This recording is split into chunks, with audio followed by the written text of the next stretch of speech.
Et donc, on a même certains jeunes qui viennent en disant, mais est-ce que je suis pas en train de tomber malade? Est-ce que c'est contagieux? Alors, la maladie psychique n'est pas contagieuse, mais l'angoisse, elle, l'est.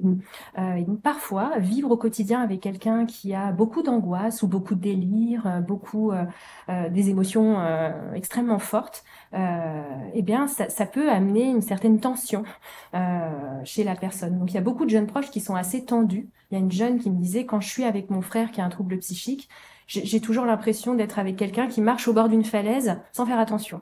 Donc, je trouve que ça illustre bien cette tension qu'on peut ressentir si on voit quelqu'un prêt à tomber et qui a l'air de marcher sans faire attention. C'est un peu ça. Et donc, c'est normal, souvent, de ressentir ce stress ou cette tension quand on vit au quotidien avec quelqu'un qui a un trouble psychique. C'est assez fréquent. Oui, et l'attente d'une prochaine crise, Exactement. la peur d'une prochaine crise, c'est angoissant. Ça peut être très angoissant, ça peut mettre dans un état qu'on appelle l'hypervigilance, donc d'être attentif aux moindres petits signes, aux moindres petits symptômes, on va dire, qui seraient annonciateurs d'une crise.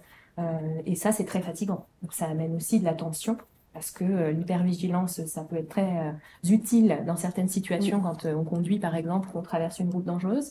Mais au quotidien, c'est très coûteux en énergie, et donc on ne peut pas tenir sur le long terme comme ça.